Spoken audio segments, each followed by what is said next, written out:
परमेश्वर के नाम की महिमा हो। एक आयत को पढ़कर मैं आज की बाइबल स्टडी प्रारंभ करना चाहता हूँ। प्रकाशित वाक्य पहला अध्याय का 3 पद। धन्य है वो जो इस भविष्यवाणी के वचन को पढ़ता है और वे जो सुनते हैं और इसमें लिखी हुई बातों को मानते हैं, क्योंकि समय निकट है। यह पुस्तक एक आशीष से जुड़ा हुआ एक पुस्तक है। इसका 3 आयत में हमने देखा, ये आशीष से जुड़ा हुआ है। परमेश्वर कहते हैं इस बुक का या इस पुस्तक का वचन पढ़ने वाला धन्य है, जो सुनने वाला धन्य है, जो इस वचन में लिखी हुई बातों को पालन करते हैं वे भी धन्य हैं। काफी बार प्रकाशित वाक्य के पुस्तक हम नहीं पढ़ते, घर में प्रार्थना के समय हम नहीं पढ़ते, चर्च में गवाही में जब हम भजन लेते हैं इसमें से हम नहीं लेते हैं। जब हम बाइबल पढ़ने के लिए बैठते हैं, प्रकाशित वाक्य के पुस्तक को छोड़कर हम बाकी पुस्तक हम ढूंढते हैं, उसमें से पढ़ते हैं। हम इस पुस्तक से पढ़ने के लिए हम काफ़ी बार तैयार नहीं है, यानी इंटरेस्टेड नहीं है। लेकिन यहाँ पे इस पुस्तक का लेखक यूहन्ना नहीं है, इस पुस्तक का लेखक परमेश्वर है। परमेश्वर अपने दास यूहन्ना को एक माध्यम के रूप में इस्तेमाल किया इस पुस्तक लिखने के लिए। ये पुस्तक का सोर्स परमेश्वर है। इस बातों के बारे में आगे बढ़कर हम अच्छी रीति से हम देखेंगे। लेकिन यहाँ पे यह वचन मुझे बहुत अच्छा लगा। कहते हैं जो इस वचन पढ़ते हैं वो धन्य हैं, जो इस वचन सुनते हैं वे धन्य हैं, जो इस वचन का पालन करते हैं वे धन्य हैं। अगर ऐसा वचन कहते हैं तो आज हम सब धन्य हैं। वचन पढ़ने वाला धन्य है, वचन सुनने वाला धन्य है, इस वचन के अनुसार चलने वाला हर एक व्यक्ति धन्य व्यक्ति बन जाते हैं।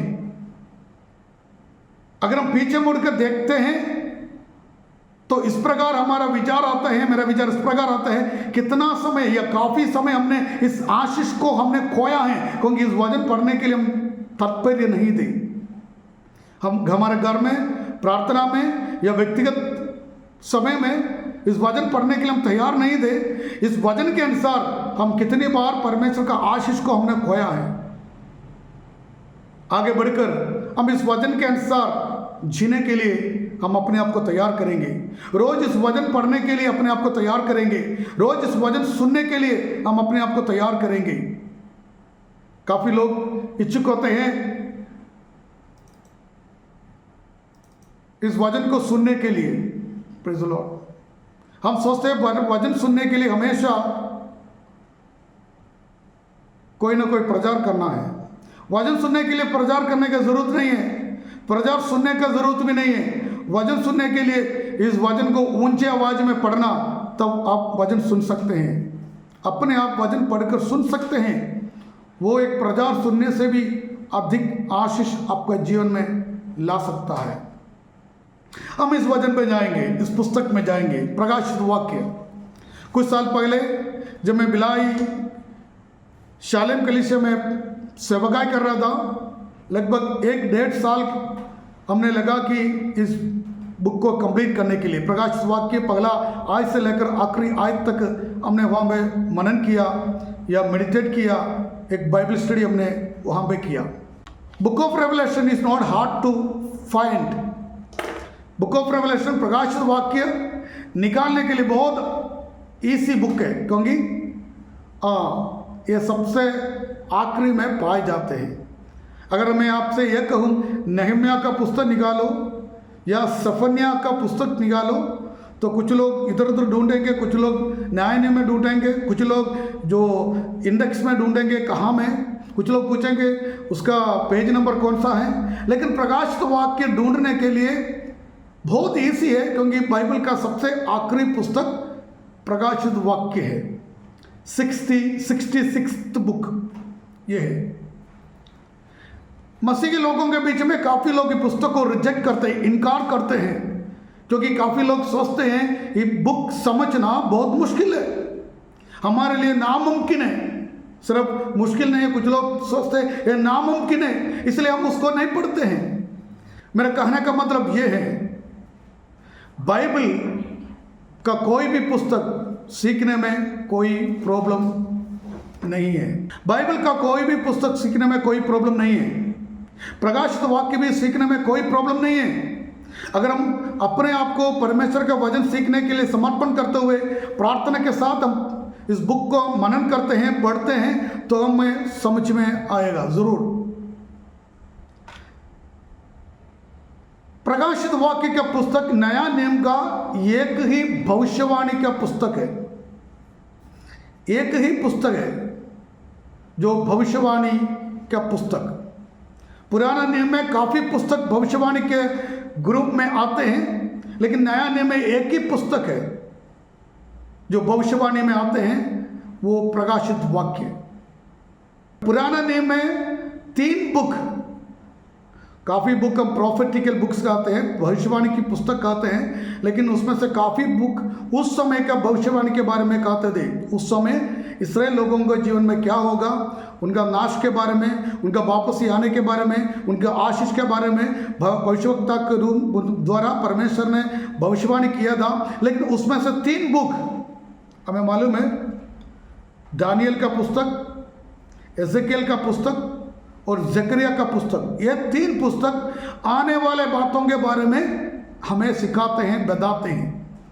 उसमें से दानियल का पुस्तक ये प्रकाशित वाक्य पुस्तक का साथ साथ चलते हैं, काफ़ी बात उनसे मिल जुलते हैं। दानियल का पुस्तक और प्रकाशित वाक्य का पुस्तक दोनों पैरेलल जाते हैं, लेकिन उससे बढ़कर बातें प्रकाशित वाक्य के पुस्तक में हम देखते हैं। जब प्रकाशित वाक्य के पुस्तक हम देखते हैं, इसको स्कॉलर्स इस प्रकार भी कहते हैं, ये बुक ऑफ सेवंस, 7 का पुस्तक है, क्योंकि लगभग 18 से 20 बातों को हम देखते हैं जो 7 नंबर से कनेक्टेड है। 7 स्वर्गदूत, 7 दीवटे, बहुत सारे बात, 7 तारे, 7 मुहर, बहुत सारे बात, 7 का एक लंबी लिस्ट हम इस प्रकाशित वाक्य में के पुस्तक में हम देखते हैं। और दूसरा, इस पुस्तक हमें ये सिखाते हैं परमेश्वर का जो मकसद वो कंप्लीट हो गया है, पूरा हो गया है। पुराना नियम में और नया नियम में जो भविष्यवाणी परमेश्वर के दासों के द्वारा दिया गया था, उनमें से काफी बात और उनमें से सारे बात कंप्लीट हो गया कर प्रकाशित वाक्य का पुस्तक हमें सिखाते हैं। ये बाइबल का आखिरी पुस्तक है, वो भी ये न्याय नियम का आखिरी पुस्तक है। बाइबल का आखिरी पुस्तक है, न्याय नियम का आखिरी पुस्तक है, और साथ ही साथ ये पुस्तक जो आखिरी अपोस्टल जो जीवित था उनके बारे में, उनके द्वारा लिखा गया पुस्तक भी है। हम थोड़ा सा इसका बैकग्राउंड में हम जाएंगे, मैंने आपसे कहा दानियल का पुस्तक आखिरी में होने वाली, जब भविष्य में होने वाली बातों के बारे में बताते हैं, लेकिन दानियल का पुस्तक जब लिख रहा था, परमेश्वर ने दानियल से एक बात कहा, तो क्या है उसका 12वां अध्याय का 4 से 9 तक हम उस बात को पढ़ते हैं। दानियल 12, 4 और 9 आयत पढ़ेंगे। परंतु हे दानियल, तू इस पुस्तक पर मोहर करके इन वचनों को अंत समय तक के लिए बंद रख। जब दानियल भविष्यवाणी लिख रहा था, जब परमेश्वर ने दानियल को भविष्य के बातों को बताया, तब परमेश्वर ने एक बात दानियल से कहा, अभी समय नहीं आया है, इसलिए क्या करना, तुम इस भविष्यवाणी को मोहर लगाकर बंद कर रखना। उसका 9वां आयत को भी पढ़िए। उसने कहा, हे दानियल, चला जा, क्योंकि ये बातें अंत समय के लिए बंद है और इन पर मोहर दी हुई है। दानियल से कहते हैं भविष्य के लिए जो भविष्यवाणी परमेश्वर ने दानियल को दिया, दानियल के समय में परमेश्वर उनसे कहते हैं ये सारे भविष्यवाणी अंत के दिनों के लिए तुम मोहर लगाकर उसको बंद कर कर रखना। लेकिन जब प्रकाशित वाक्य में हम आते हैं उसका 22वां अध्याय का 10वां पद जब हम पढ़ते हैं, प्रकाशित वाक्य 22वां अध्याय का 10वां पद में परमेश्वर यूहन्ना से कहते हैं इस पुस्तक को बंद नहीं करना, मोहर नहीं लगाना। पढ़िए। फिर उसने मुझसे कहा, फिर उसने मुझसे कहा इस पुस्तक की भविष्यवाणी की बातों को बंद मत कर। इस पुस्तक की भविष्यवाणी की बातों को बंद मत कर, क्योंकि समय निकट है। क्योंकि समय निकट है। Praise the Lord. प्रकाश वाक्य का पुस्तक एक स्पेशलिटी ये है कि समय बहुत निकट हो गया है, इसलिए इनमें लिखा हुआ बातों को आज दुनिया में प्रकट हो रहा है या पूरा हो रहा है। इसलिए यूहन्ना से कहते हैं इस पुस्तक को बंद नहीं करना। दानियल को परमेश्वर ने बोला इस पुस्तक को अंत के दिनों के लिए बंद कर कर मोहर लगा कर रखना, लेकिन यूहन्ना से कहते हैं इस पुस्तक को बंद कर कर और मोहर लगा कर नहीं रखना, क्योंकि इसमें लिखा हुआ बातें पूरी होने के समय आ चुका है, जो समय निकट हो गया है। आज शाम के समय जब इस पुस्तक को हम पढ़ते हैं, जो पुस्तक पर मनन करेंगे, तो मैं आपसे यह कहना चाहता हूं इसमें लिखा हुआ बातों का काफ़ी बात आज दुनिया में पूरा हो गया है, हमारे सामने ही पूरा हो गया है, और कुछ बातें और बचे हैं और जल्दी हमारे बीच में वो प्रकट होगा या पूरा होगा, या यीशु मसीह का आगमन बहुत निकट हो गया है। इसलिए हम इस प्रकाश वाक्य का पुस्तक को पढ़ना बहुत ज़रूरी है, इसलिए प्रकाश वाक्य का पुस्तक को समझना बहुत ज़रूरी है, इसलिए प्रकाश वाक्य को समझना बहुत ज़रूरी है। इसलिए इन दिनों में प्रकाश वाक्य का पुस्तक हमारा एक स्टडी पुस्तक होना बहुत ज़रूरी है, बहुत ज़रूरी है। और भविष्य में इस दुनिया में होने वाली बातों को अगर हम समझना है, इस पुस्तक के एक एक आयत को जरूर पढ़ना है। हम आगे बढ़कर बहुत सारे बातों को हम देखेंगे, आगे बढ़कर बहुत सारे बात जो ऑलरेडी हमारे बीच में हो चुका है। एक तो एग्जाम्पल मैं आपसे कहना चाहता हूँ, प्रकाशित वाक्य 11वां अध्याय जब हम पढ़ते हैं, वहाँ पे दो गवाहों के बारे में हम पढ़ते हैं। इस प्रकार लिखा है, जो पीड़ा के समय में, ट्रिबुलेशन के समय में 3.5 साल वे इस दुनिया में, इस पृथ्वी में प्रचार करेगा, उसके बाद मसीह विरोधी उसको मार डालेगा और उसका लाश यरूशलेम नगर के सड़क में रहेगा और पूरा दुनिया के लोग उस लाश को देखेंगे। वैसा लिखा है। उस वाक्य को पढ़िए, आपका समझने के लिए मैं 2 एग्जाम्पल देकर मैं आगे बढ़ना चाहता हूँ। जल्दी पढ़िए, 11वां अध्याय 8 और 9 पढ़िए। उनके शव उस बड़े नगर के चौक में पड़े रहेंगे। उनका लाश बड़े नगर की चौक में, यरूशलेम में पड़ा रहेंगे। आगे पढ़िए। जो आत्मिक रूप से सदोम और मिस्र कहलाता है, जहां उनका प्रभु भी क्रूस पर चढ़ाया गया था। सब लोगों और कुलों और भाषाओं, सब लोगों, कुलों और भाषाओं के लोग उनके लाश को 3.5 दिन तक देखेगा। ओके, जब यूहन्ना इस बातों को लिख रहा था, यूहन्ना को खुद को मालूम नहीं था यरूशलेम स्ट्रीट में, सड़क में जो भविष्य में पाए जाने वाले 2 व्यक्तियों का लाश इस दुनिया का सारे कुल के लोग, गोत्र के लोग, भाषा के लोग कैसे देख सकते हैं। ये सवाल 50 साल पहले भी एक सवाल के रूप में था, किसी को उसको उत्तर नहीं था। लेकिन आज हमें मालूम है दुनिया का कोई भी कोने में होने वाली कोई भी कार्य हम लाइव उसी समय दुनिया का कोई भी कोने में बैठकर हम देख सकते हैं। इस बात को हमको मालूम है, मोबाइल के द्वारा, टीवी के द्वारा, कंप्यूटर के द्वारा, सोशल मीडिया के द्वारा दुनिया का कोई भी कोने में होने वाले छोटों में से छोटी बात हम अपना हाथ में रहने वाले मोबाइल के द्वारा हम लाइव आज देख सकते हैं। लेकिन जब यूहन्ना इस बात को लिख रहा था उसको समझ में नहीं आता था।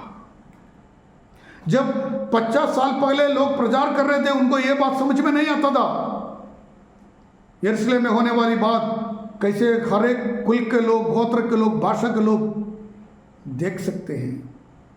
एक और बात है, प्रकाशित वाक्य 18 अध्याय का 13 पद में जब हम पढ़ते हैं वहां पे अंतिम दिनों में भेजने वाली बातों के बारे में वहां पे लिखा है 18 का 13, पढ़िए उसको। और दालचीनी, मसाले, धूप, इत्र, लोबान, मदिरा, तेल, मैदा, गेहूं, गाय बैल, भेड़ बकरियां, घोड़े, रथ और दास और मनुष्य के प्राण। ओके, देह, मनुष्य का देह उसमें बेचने वाला एक चीज होगा, मनुष्य का देह। उसके बाद लिखा है मनुष्य का प्राण, मनुष्य का प्राण। जब यूहन्ना इस बात को लिख रहा था उसको भी समझ में नहीं आता था मनुष्य का देह कैसे बेचते हैं, खाने की चीज दूसरे मांस के समान है क्या। लेकिन आज हम सबको मालूम है हार्ट ट्रांसप्लांटेशन है, हमारा हृदय को दूसरों को हम देख सकते हैं, बेच सकते हैं। बहुत सारे लोग अपना किडनी बेच देते हैं, बहुत सारे लोग अपना आंख दूसरे को देते हैं, अपना हाथ पैर शरीर का हर एक अंग अभी किसी को हम दे सकते हैं या बेच सकते हैं और किसी के शरीर में प्लांट कर सकते हैं। आज ये सब संभव है। लेकिन जब यूहन्ना इस बात को लिख रहा था किसी को समझ में नहीं आता था ये कैसे हो सकता है। 50 साल पहले लोगों को इस बात समझ में नहीं आता था ये कैसे हो सकता है। आगे हम पढ़ने से यहां पर इस प्रकार लिखा है मनुष्य प्राण कैसे बेच सकता है। आज हमें मालूम है 1978 जुलाई 25 तारीख को दुनिया का सबसे पहला टेस्ट ट्यूब बेबी शिशु जन्म लिया है। टेस्ट ट्यूब के द्वारा एक मनुष्य का जन्म हुआ है। उसका नाम है Louise Joy Brown in UK. Louise Joy Brown था उसका नाम। सबसे पहला टेस्ट ट्यूब शिशु इस दुनिया में 1978 जुलाई 25 को जन्म लिया। उसके बाद 3 महीने के बाद अक्टूबर 3 तारीख को 1978 अक्टूबर 3 तारीख को दुनिया का दूसरा टेस्ट ट्यूब बेबी बाहर देश में नहीं इंडिया का पूना में जन्म लिया। उसका नाम है कानुप्रिया अग्रवाल। वो बहन अभी भी जिंदा है, उसको एक बेटी भी है। कानुप्रिया अग्रवाल दुनिया का दूसरा टेस्ट ट्यूब बेबी था। आज वो 47 साल की है, उनका उम्र 47 या 48 है। आज भी वो जिंदा है। दुनिया का दूसरा टेस्ट ट्यूब शिशु वो थी। आज मनुष्य प्राण बेच देते हैं। आज हमको मालूम है सरोगसी है, क्लोनिंग है। आज इन बातों को जानना बहुत मुश्किल नहीं है। लेकिन जब यूहन्ना इस बात लिख रहा था उनको समझ में नहीं आया।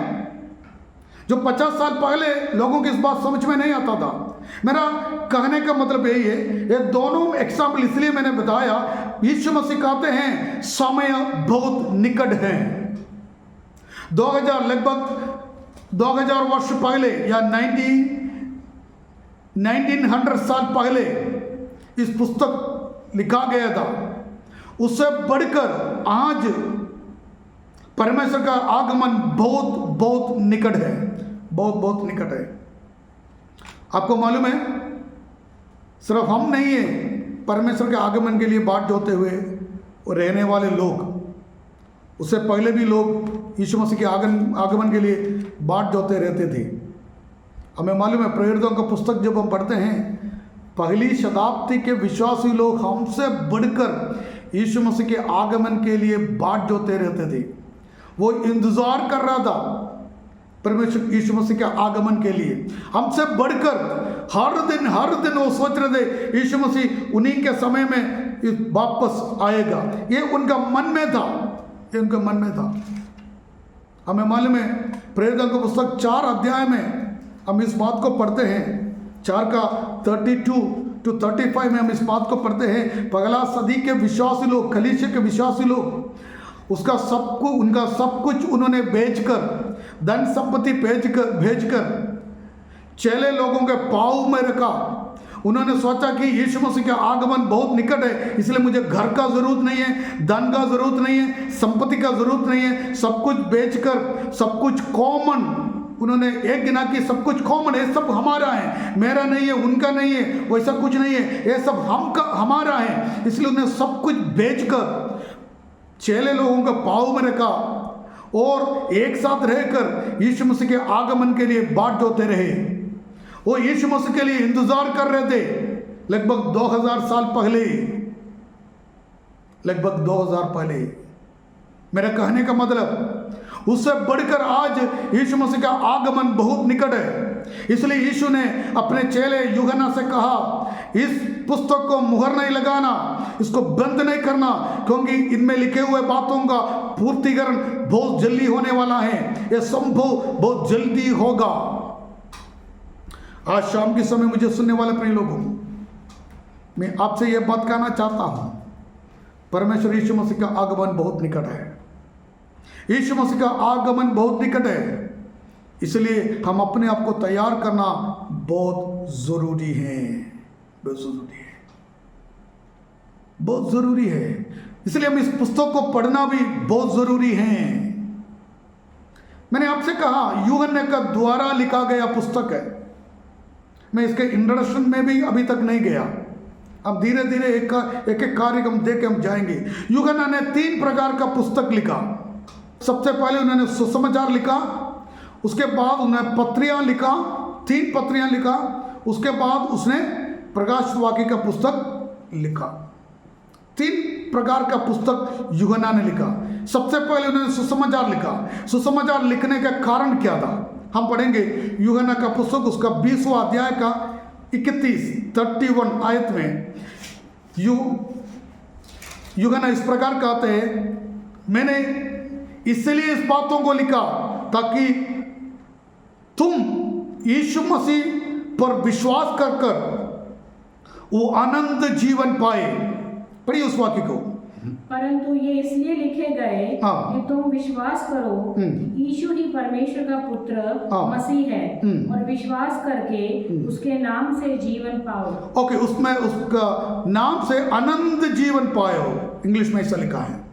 यूहन्ना सुसमाचार लिखने का कारण यही है ताकि तुम ये विश्वास करो कि यीशु मसीह परमेश्वर है और उसमें विश्वास करने के द्वारा तुम अनंत जीवन पाओ।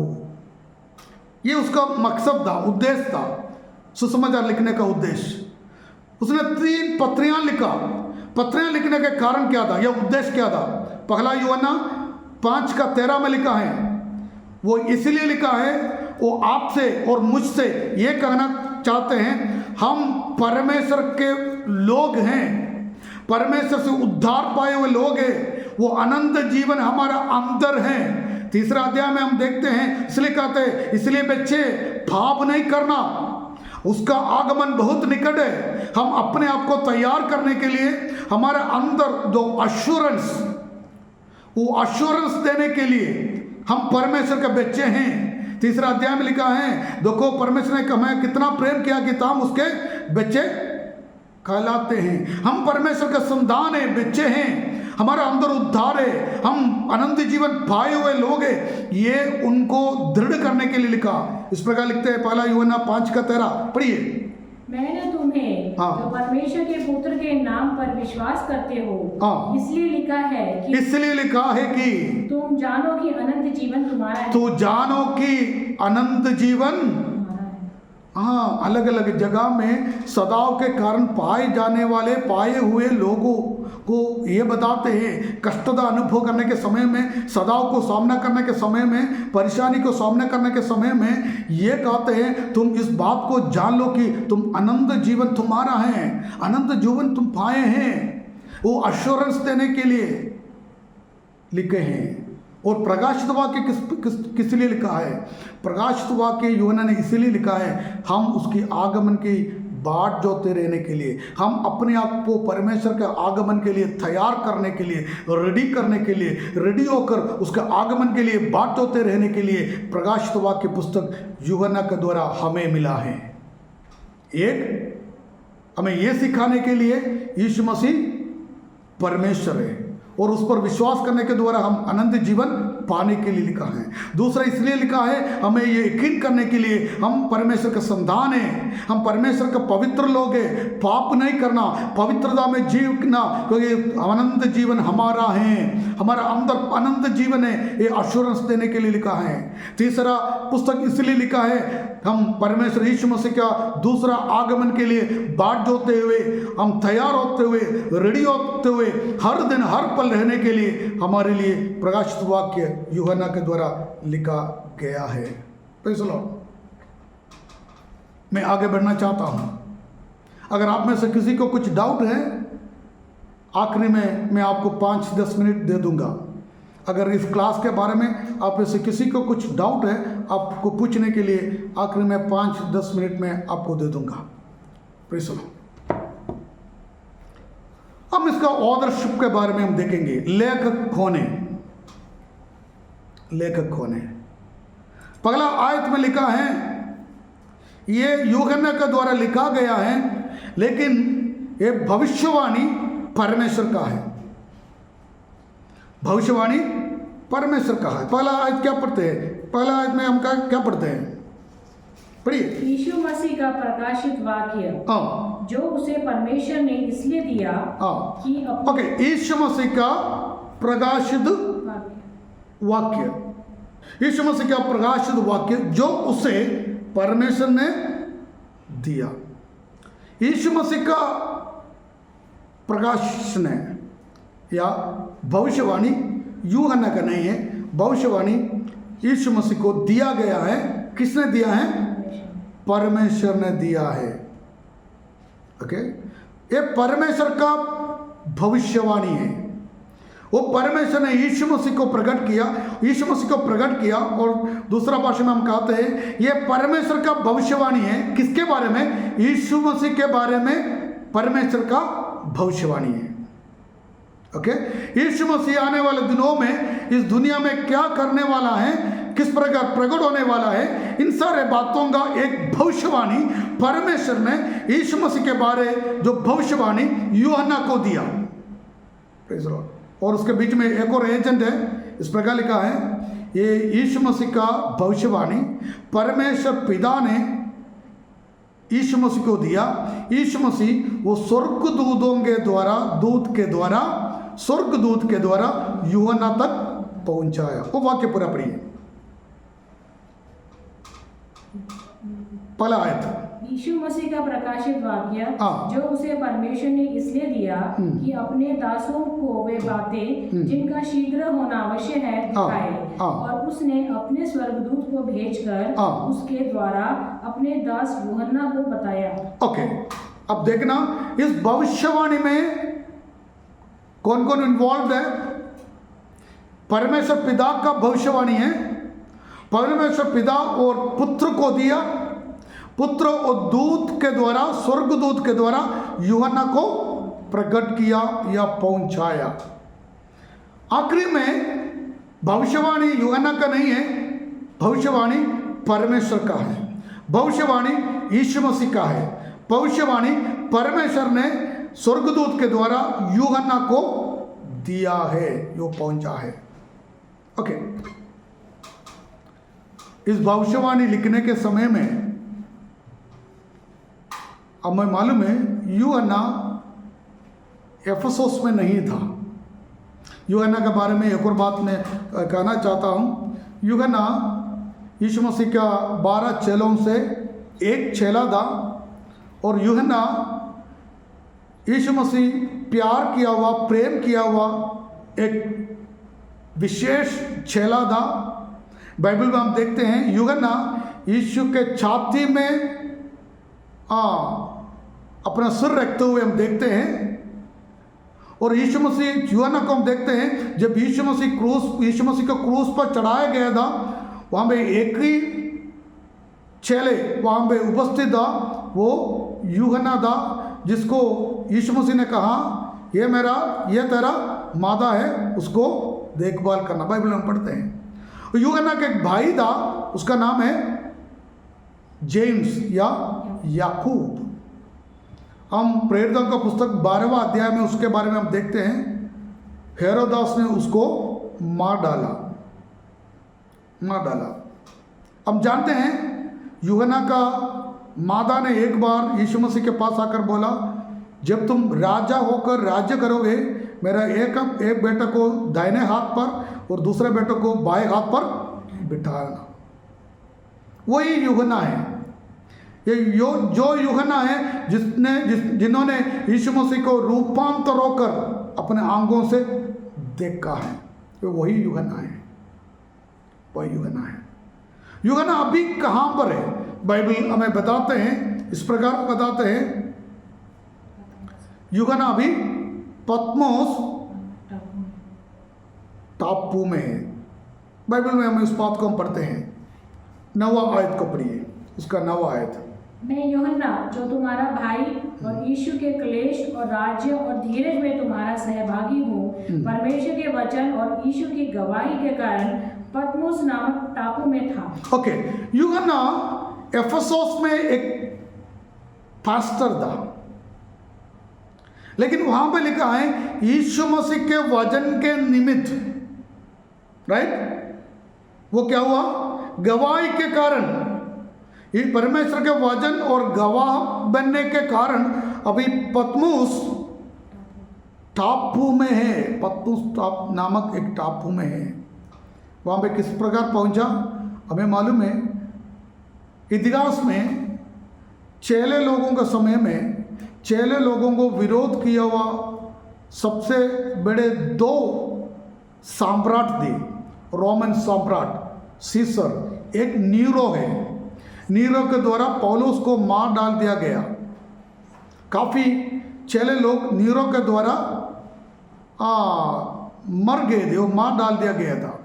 उसके बाद मसीही लोगों को सताया हुआ बहुत कठिन रूप में नीरो से बढ़कर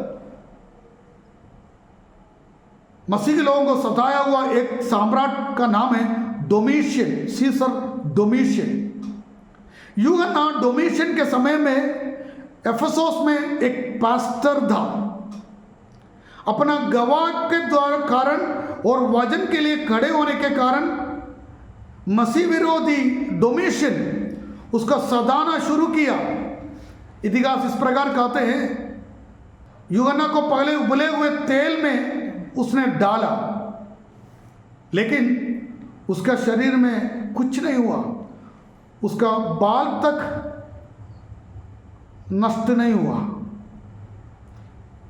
उबले हुए तेल में जिंदा रहते हुए जब डोमिशियन यूहन्ना को देखा, डोमिशियन को एक बात समझ में आया, इसको मार डालना नामुमकिन है, इसलिए मैं उसको क्या करूं? इसलिए मैं उसको पत्मोस नामक एक टापू है जहां पे राजद्रोहियों को डालते थे और देश से निकाल कर वहाँ पे एक, हम जानते हैं हमारे छत्तीसगढ़ में कोल माइन्स ज़्यादा है, उसी प्रकार कोयले का जो माइन ज़्यादा है, उसी प्रकार पत्मोस टापू एक माइल था। वहाँ पे राजद्रोहियों को भेज देता था। वहाँ पे कैदी के रूप में गुफा के अंदर, माइल के अंदर काम करना पड़ता था। पानी नहीं देता था, ठीक से खाना नहीं देता था। वहाँ पे पाए जाने वाले और वहाँ पहुँच गए में से कोई भी व्यक्ति, यूहन्ना को छोड़कर कोई भी व्यक्ति जिंदा अपने देश में कभी वापस नहीं आए। ये पत्मोस नामक टापू आज का तुर्की नामक देश से लगभग 50 माइल दूरी में एजियन समुद्र में, या मेडिटेरेनियन समुद्र का एक भाग है एजियन समुद्र में पाए जाने वाला एक छोटा सा टापू था। लगभग एरिया सिर्फ 20 किलोमीटर ही है। हम वहाँ पे 7 कलीसिया का नाम दिख रहे हैं, बाद में उसके बारे में मैं एक्सप्लेन करूँगा 7 कलीसिया के बारे में। लेकिन बात यह है, यहाँ पे पहुँचे हुए कोई भी व्यक्ति वापस कभी नहीं अपना घर नहीं गए हैं। ये पूरा पत्थर से भरा हुआ एक टापू था। यूहन्ना वहाँ पे था लगभग एडी 90 में उसने वहाँ पे पहुँचा। जब टापू में था, अगर मैं उसके बारे में वर्णन करूँ तो उसके साथ एक समय की खाना खाने के लिए, एक गिलास पानी पिलाने के लिए, उसके साथ बैठने के लिए, बात करने के लिए, उसके साथ बैठकर गीत गाने के लिए, आराधना करने के लिए, प्रार्थना में मदद करने के लिए उसके साथ वहां पे कोई नहीं था। एक टापू में राजद्रोहियों के बीच में एक राजद्रोही के समान कैदी बनकर वहां पे अपना आखिरी दिन को इंतजार करते हुए वहां पे रहता था। लेकिन उसी समय में भी परमेश्वर का उपस्थिति उनके जीवन में बने रहा। आगे प्रोग्राम उसको आपको हम देखेंगे। मैं इसलिए आपको ये बात कहा, अगर परमेश्वर का भक्त होने से अकेला तन्हाई में रहना पड़े या कष्टता को सामना करना पड़े या अनुभव करना पड़े, सदाव को अनुभव करना पड़े, तो हम दुखी नहीं होना, हम पीछे नहीं हटना, हम परमेश्वर के उपस्थिति में बने रहना। अभी तक जो प्रकाशन हमें नहीं पाया है उससे वैसा बड़ा भगतर प्रकाशन उसी समय में परमेश्वर हमें प्रकट करेगा, हमें देने के लिए सर्वशक्तिमान है। ये यूहन्ना की कहानी हमें सिखाते हैं। परमेश्वर अपने दासों को कभी नहीं छोड़ते हैं। यूहन्ना को अपना कलीसिया से बाहर है, अपने लोगों के बीच से बाहर है, अपना देश से बाहर है, राजद्रोही बनकर टापू में है, लेकिन परमेश्वर उनको नहीं छोड़ा। परमेश्वर उनके साथ रहता था। आज रात्रि के समय में समय समाप्त होने वाला है। इसको बताकर मैं आज का क्लास यहाँ पर समाप्त करूँगा। अगले हफ्ते हम इसको आगे कंटिन्यू करेंगे। भजन का पहला आयत को पढ़कर हम एक एक करके डिस्कस करके हम इस पुस्तक को हम एक दिन हम कंप्लीट करेंगे। मेरा कहने के बाद बीच में 9वां आयत बीच में मैं पढ़ा, हम पहला आयत को फिर से पढ़कर हम मनन करेंगे। मैं ये बताने के लिए मैं कह रहा था, यूहन्ना दर्शन पाने के समय में अपना घर में, अपना कलीसिया में, उपवास में नहीं था, परंतु टापू में राजद्रोहियों के बीच में कैदी बनकर कष्टता को सामना करते हुए अपने आखिरी दिन को देखते हुए वो जी रहा था। लेकिन उसी समय में भी परमेश्वर को नहीं छोड़ा, परमेश्वर की उपस्थिति को नहीं छोड़ा, परमेश्वर आशीष को नहीं छोड़ा, आराधना करना भी नहीं छोड़ा।